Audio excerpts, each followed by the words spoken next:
Welcome to our daily Bible reading plan. Today is Sunday, the August 22nd. I'm really glad you could be with me again today on the Lord's Day and just spend a little time right directly in God's Word. We're going to be in Jonah 4 through 7, 1 Corinthians 14, 18 to 40, Psalm 37, 30 through 40, and Proverbs 21, 27. So I want to just go ahead and go right to Job, one of the, more interesting, kind of more difficult in some ways books to deal with, I think. But we're in Job chapter 4, Eliphaz's first response to Job.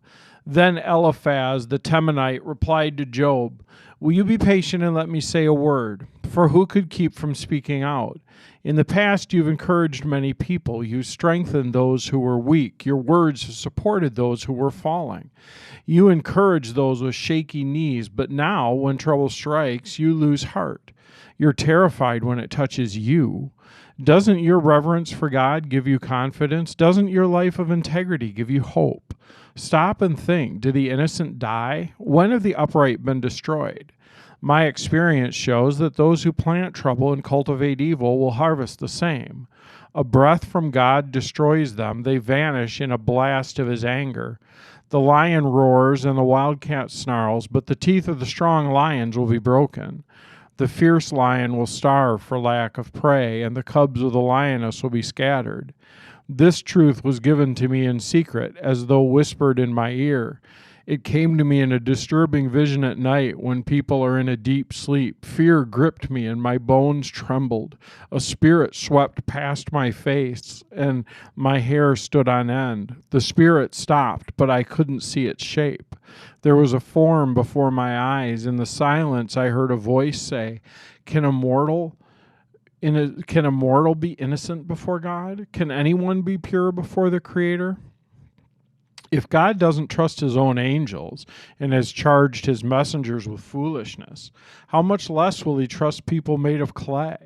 They're made of dust, crushed as easily as a moth. They're alive in the morning, but dead by evening, gone forever and without a trace. Their tent quarters are pulled, and the tent collapses, and they die in ignorance. Cry for help, but will anyone answer you? Which of the angels will help you? Surely resentment destroys the fool, and jealousy kills the simple. I've seen that fools may be successful for the moment, and then comes sudden disaster. Their children are abandoned, far from help. They're crushed in court with no one to defend them. The hungry devour their harvest, even when it is guarded by brambles. The thirsty pant after their wealth. But evil does not spring from the soil, and trouble does not sprout from the earth. People are born for trouble as readily as sparks fly up from a fire. If I were you, I'd go to God and present my case to him. He does great things, too marvelous to understand. He performs countless miracles. He gives rain for the earth and water for the fields. He gives prosperity to the poor and protects those who suffer.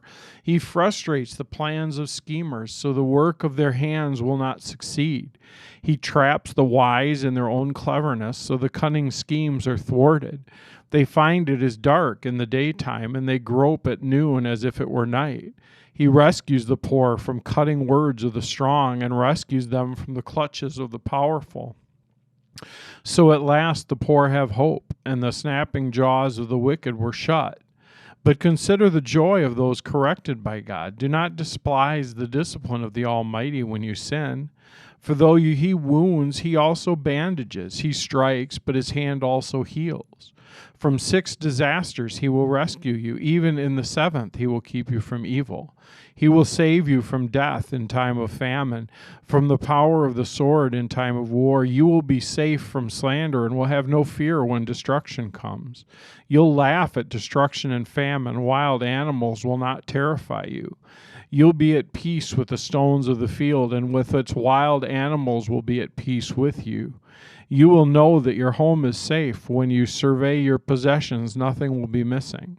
You will have many children. Your descendants will be as plentiful as grass. You'll go to the grave at a ripe old age, like a sheaf of grain harvested at the proper time. We have studied life and found all this to be true. Listen to my counsel and apply it to yourself." And then Job spoke again. "If my misery could be weighed and my troubles put on the scales, they would outweigh all the sands of the sea. That is why I spoke impulsively. For the Almighty has struck me down with his arrows. Their poison infects my spirit. God's terrors are lined up against me. Don't I have a right to complain? Don't wild donkeys bray when they find no grass, and oxen bellow when they have no food? Don't people complain about unsalted food? Does anyone want the tasteless white of an egg? My appetite disappears when I look at it. I gag at the thought of eating it. Oh, that I might have my request, that God would grant my desire. I wish he would crush me. I wish he would reach out his hand and kill me. At least I can take comfort in this. Despite the pain, I have not denied the words of the Holy One. But I don't have the strength to endure. I have nothing to live for. Do I have the strength of a stone? Is my body made of bronze? No, I'm utterly helpless, without any chance of success. One should be kind to a fainting friend, but you accuse me without any fear of the Almighty. My brothers, you've proved as unreliable as a seasoned brook that overflows its banks in the spring when it's swollen with ice and melting snow.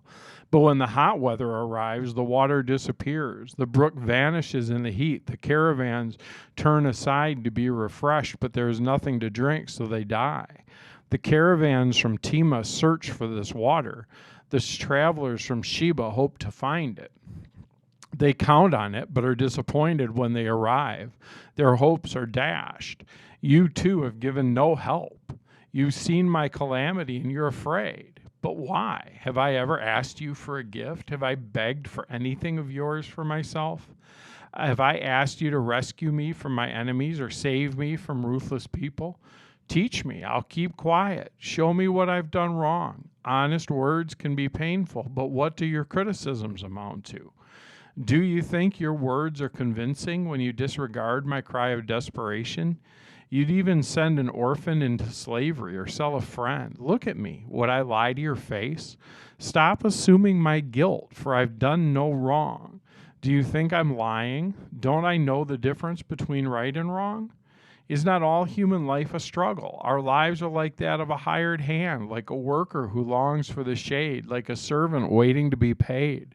I too have been assigned months of futility, long and weary nights of misery, lying in bed. I think, when will it be morning? But the night drags on, and I toss till dawn.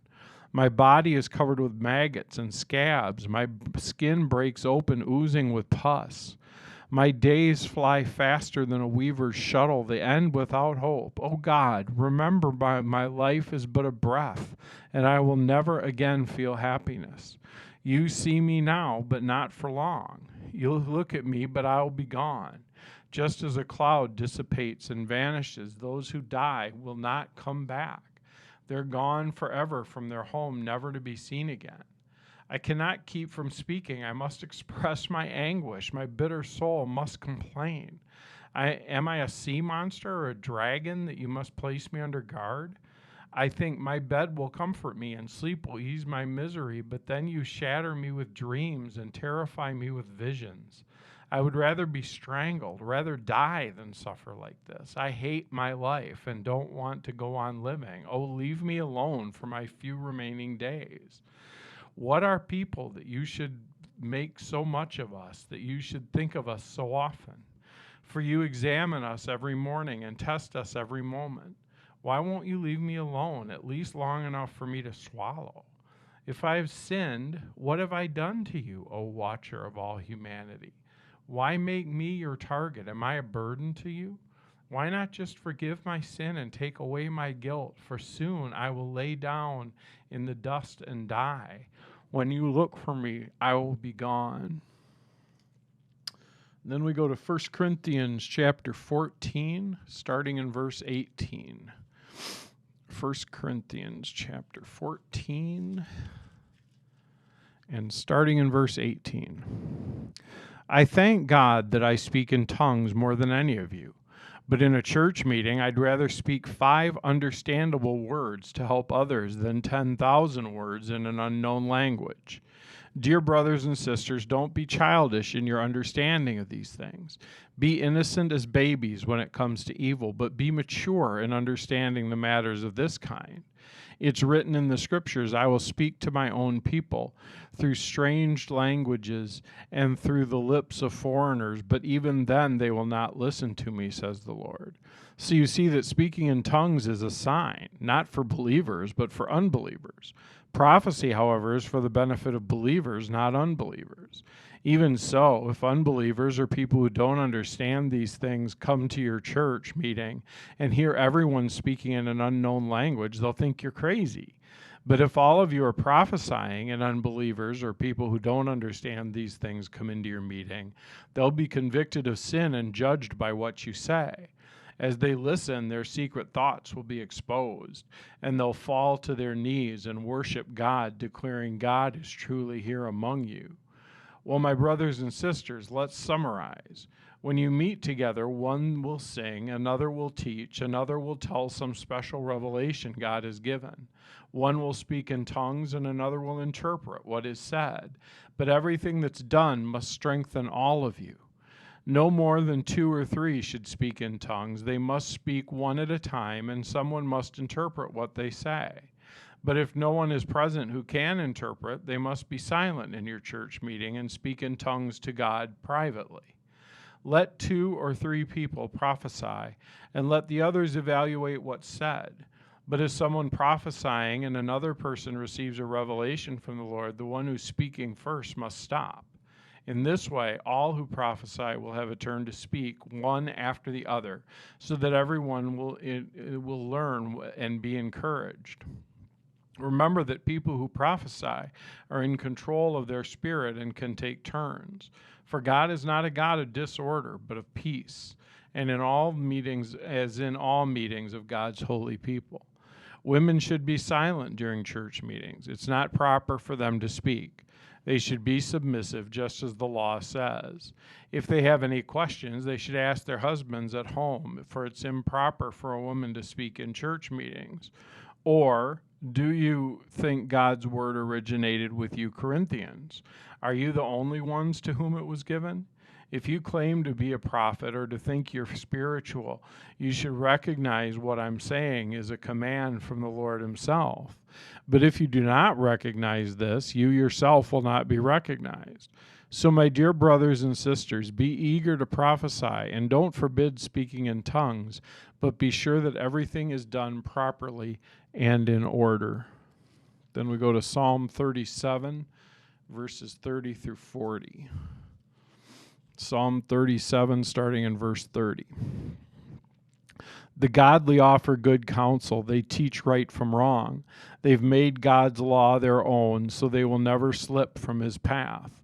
The wicked wait in ambush for the godly, looking for an excuse to kill them. But the Lord will not let the wicked succeed, or let the godly be condemned when they are put on trial. Put your hope in the Lord. Travel steadily along his path. He will honor you by giving you the land, and you will see the wicked destroyed. I have seen the wicked and ruthless people flourishing like a tree in its native soil. But when I look again, they were gone. Though I searched for them, I could not find them. Look at those who are honest and good, for a wonderful future awaits those who love peace. But the rebellious will be destroyed. They have no future. The Lord rescues the godly. He is their fortress in times of trouble. The Lord helps them, rescuing them from the wicked, and he saves them, and they find shelter in him. And then we go to Proverbs chapter 21, verse 27. The sacrifice of an evil person is detestable, especially when it's offered with wrong motives. Then Oswald Chambers today, August 22nd, I indeed, but he. Matthew 3:11 says, I indeed baptize with water, but he will baptize you with the Holy Spirit and fire.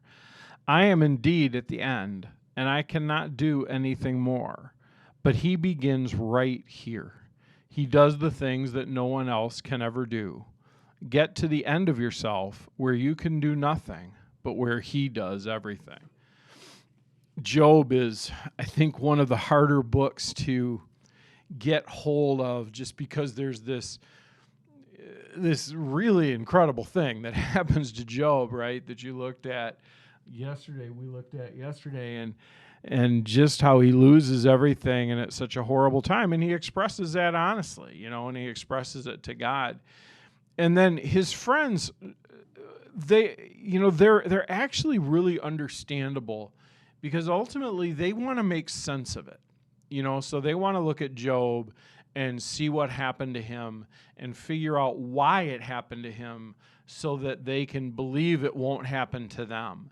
And so they go through and they actually say a whole lot that's true, but then they also say some stuff that isn't true. And so today we get that first response, and the response is, well, it's basically, it's buried in a lot of stuff that is true, but the response is basically, well, you must have done something wrong. Because if you did something wrong, then God he's not, it's not so much he's punishing you as he's correcting you. And so you must have done something wrong. So just turn to him and confess and repent, whatever that is, and he's going to make it right. And the thing about the Job's friends, they're not awfully helpful to him, but they are helpful to us because the things that they think are things that we often think. I was talking with a guy just recently who was going through some really hard stuff, and he said, why is God punishing me? And so we walked through and we talked about a whole bunch of stuff, and we kind of tried to dig around and see not so much whether God was punishing him, but is God correcting him, and see, is there some way that he's sinning, that he knows he's sinning? Is there something that he's doing where he's turning his back on God? And the reality was, after, a really long discussion, the reality was there isn't anything that's overt. I mean, all of us sin, all of us make mistakes, but there wasn't anything that God was drawing his attention to and saying, hey, you got to change this, and that God was using difficult circumstances to say, hey, you need to change this. There wasn't anything like that. So then we can know that sometimes difficult circumstances are just difficult circumstances. It's not so much that it's not at all that God is punishing us or even that he's correcting us. It's just that we live in a fallen world, and sometimes in a fallen world, painful things happen. Now, that doesn't mean we're outside of the hands of God. Doesn't mean he's not providing. He promises that he will always give us everything that we need. Now, maybe not everything we want, but everything that we need. He promises he'll give us everything that we need. And so Job's friends want to find a reason for why Job is going through this and why they're not going to have to go through it. But the reality is that sometimes life in a fallen world is just painful, and sometimes relationships break, or we lose jobs, or any of a variety of things. We get sick, and sometimes it's because God is trying to point something out to us, and sometimes it's just because we live in a fallen world. And part of the wisdom that we need is to realize the difference and to be able to find God in both kinds of things, to be able to find him in those things where he is pointing something out, and we can say, okay, God, I'm done. I'll change it. I'll fix it, whatever. And to realize in those times where there isn't anything that he's pointing out, that we can turn to him and we can say, God, I need you. I need you to give me exactly what I need. And we can find his peace and his rest right in the midst of the difficult times. So keep that in mind as we keep plowing through the book of Job. Remember that his friends are just trying to find a way out, just like we would. So let's pray together. Father, Job is not my favorite book. It always makes me a little bit nervous to read it and read what happened and read why it happened and read the things that Job had to endure.